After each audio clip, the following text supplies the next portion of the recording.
So guys, I thought I'd tell you what just happened. That mouse right there was sitting right there where it's at. Now, this computer was slid over just a tad bit more, probably to right here. I'm saying that. Crap. Sorry if you're upside down. I just dropped the phone. I'm saying that to say it perfectly slid off, and it happened in slow motion, y'all. Slow motion. It slid off really slow into my cup of coffee. Yes, my cup of coffee is not hot, but it literally slid off that into my cup of coffee.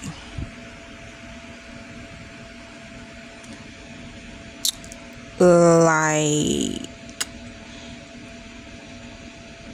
and I seen it happen. And I seen it happen. And it happened in such slow motion. I could have stopped it.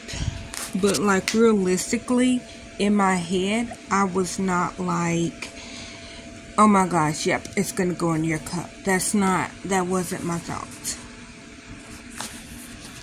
Sorry. I grabbed the freaking wrong part of the camera. Sorry, guys. Yeah, but it happened in such slow motion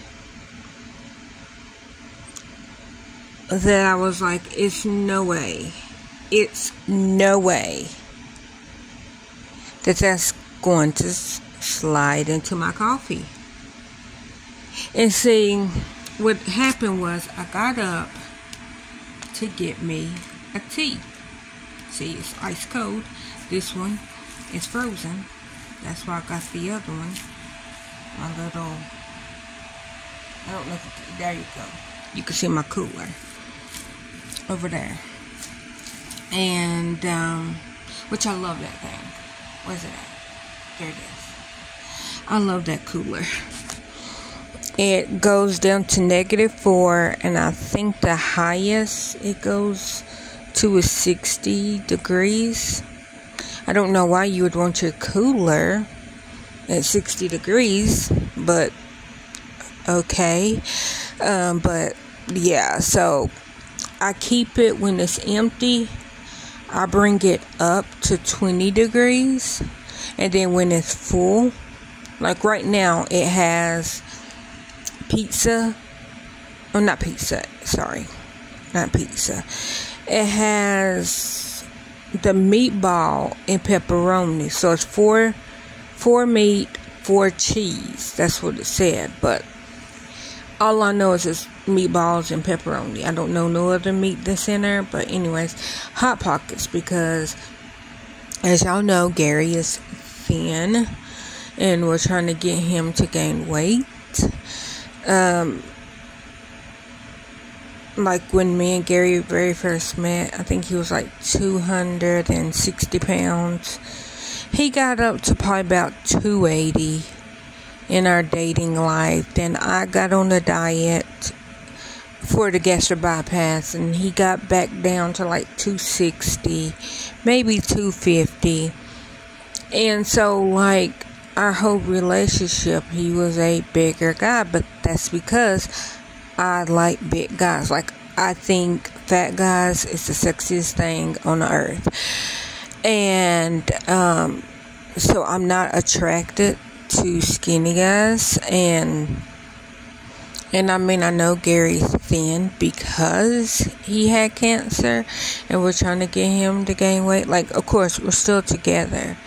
But we're just trying to get him to gain weight because he lost too much weight. Like, he's down on a good day, he's like 120. But then his metabolism kicks in, and then he'll like lose all that weight, and he'll get like down to like 100 pounds, or like 95. We don't weigh. I haven't seen him at 95 pounds, but he's so thin. And we know that it's not because he's not eating. It's just every once in a while his metabolism just kicks in and it burns off weight. And we're just like, we were just making headway with him gaining weight. So we're trying to get him to gain weight. So they were like, extra protein. So we got the 4-meat Hot Pockets, even though they're a little bit more expensive than I like. For him, I buy it. They also said the Carnation breakfast, because what we were doing, because when he had the surgery, the esophageal ejectomy. I can't say it together, but basically he got his esophagus removed, and now his stomach is his esophagus, and then they had to make him a new stomach. I mean, literally, when he's like, oh, my stomach is in my throat, like, literally his stomach is in his throat, because they took out his esophagus and pulled his stomach up, and now his esophagus is his throat. I mean, his stomach is his throat, and then he got a new stomach. So that's that. And he was on the feeding tube like right after surgery, but they were like, try drinking the meal replacements for extra calories. So when we got him a size small pants and they were too big, we were like, hold on. Okay, so size small is too big. And then that's when we weighed, and he was like 100 pounds even. Like, yeah, I seen that he lost weight. But like, if you're around somebody every day, all day, you don't really see the weight loss until something points it out to you. And what pointed it out to us was, okay, these are a size small pants, and they're literally falling off of you as if they're a large. And then that's when we realized, oh, you're down to 100 pounds. Okay, we need to do something. Like I said, he eats food. I guess he wasn't getting enough calories, but like, we don't force food down his throat, so we're trying to do extra calorie, but we were doing the meal replacements with a meal.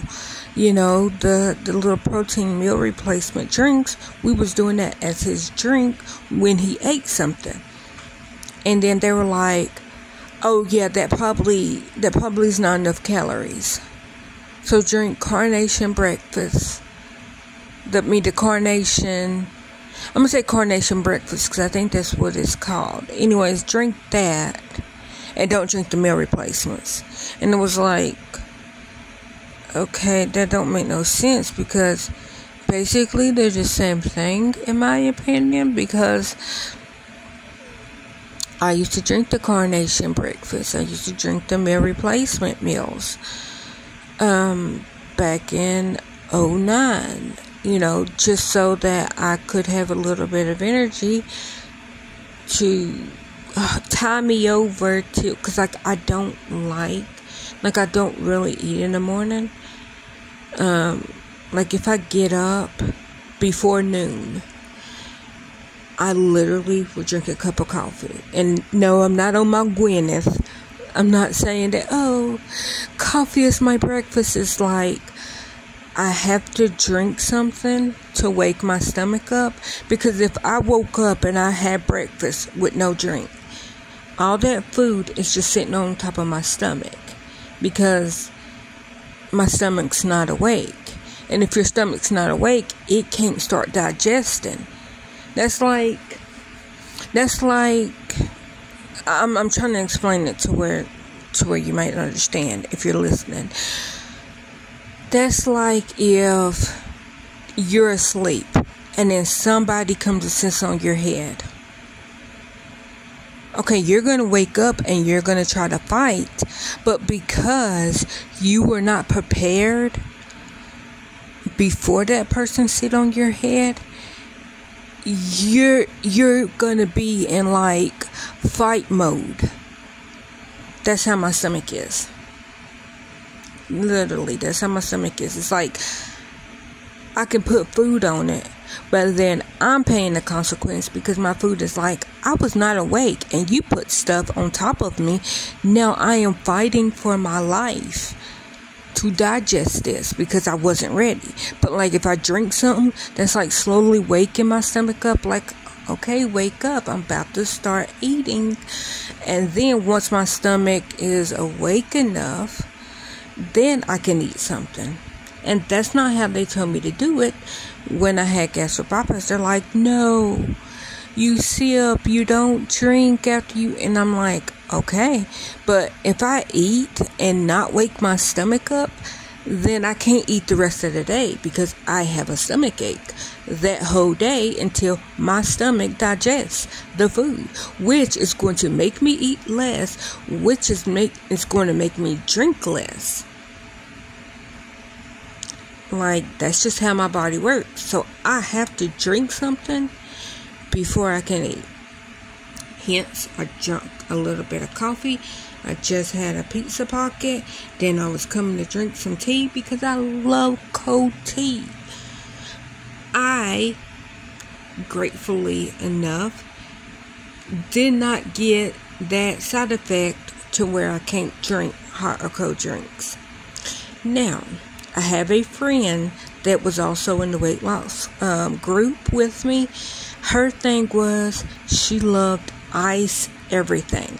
As soon as she had surgery, she can't even eat a popsicle, or it would make her stomach go into spasms. And when I met her, she was like 3 years out, and she still had that problem. But so that's her, I don't know, blessing / curse. And then her other blessing / curse is she never, like, sugar doesn't affect her. So she's never had dumping due to too much sugar. I think my blessing / curse with my surgery was I never lost the ability to drink hot or cold things. So I can drink hot and cold drinks, and it doesn't bother me. I'm trying to think. I can't get too much sugar, or bye-bye whatever I just ate. So I do get dumping syndrome. I guess the bad part about me is, which I knew it was going to happen, so it's not really a bad thing, is I can't absorb any medication that I take. But what happened was, because I have sickle cell trait, my hematologist, he told me that, okay, well, with sickle cell trait, it makes it harder for you to absorb certain vitamins, like iron pills, potassium, not calcium, because he was shocked with the calcium. And then I told him, oh, well, I had gastric bypass. He goes, so what you're telling me is before surgery, you had a 50% chance of absorbing nutrients and absorbing vitamins. But then you have a surgery that makes it 50% for you to absorb nutrients and make it 50% chance to absorb nutrients and and vitamins. So basically, I'm at 0% because 50% was natural because of my blood, and then the other 50% was because my stomach. So hence why I have to get iron infusions, why I have to get IV potassium, why my brain after brain surgery in 2015, why it attacked my bones and I can't do anything about it because I can't take calcium pills because they sit on my stomach and then my body just poops them out. Don't even break them down. But I can't do the calcium chews or the liquid calcium. Why can I not do that? Because of the simple fact it has too much sugar in it. Okay. The calcium from leafy greens, like from vegetables. Guess what my body thinks? My body thinks that that's sugar. And what does my body do to sugar? You're right, kids. It poops it out. So, I get a little bit of nutrients, and I love salads. You don't understand how much I love salads. I love salads. I have always loved salads. Hated meat. My brain wants me to have meat. I literally have to have protein. Because if I go 3 days without having a animal protein, then guess what happens? My blood sugar drops. And no, I'm not a diabetic. But it bottoms out my blood sugar. So what do I have to do? I have to eat protein, and I have to drink something sweet, and I have to push it down with liquid in order for me to be able to. And I know when my blood sugar drops, and I know when it's when it's low, because I could just be sitting here and then all of a sudden everything gets really loud, in my head, y'all can hear the phone, y'all can hear the fan. Well, that would sound like if I'm in a wind tunnel, it's directly in my ears. So it makes my hearing extra sensitive, and then everything gets super bright, to the point that it makes me feel like somebody is shining flashlights in my eyes. So everything gets super bright and everything gets super loud, and then all I want to do is just lay down and go to sleep. And then that's when I'm like, okay, I got two choices. I can lay here and I can breathe, or I can try to force myself up to go get some meat and get something sweet. And literally, I have to tell my brain, okay, look, I'm going to have to use this breath, not to breathe, but to get up. Because my brain is you can only do one thing. You can breathe or you can get up.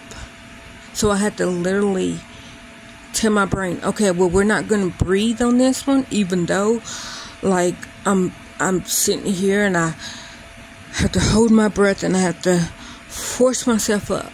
And then I'm sitting up, and so then I'm leaning there and I'm panting a little bit because my brain is okay, I didn't breathe, I'm dying, I need breath. So I have to sit there while feeling like I can't breathe right because everything is loud, everything is bright, and I know that I need to go get animal protein, and I know that I need to get sugar in my system. And then once that happens, I get some animal protein, which I used to keep sandwich meat, but then the girls stopped eating sandwich meat.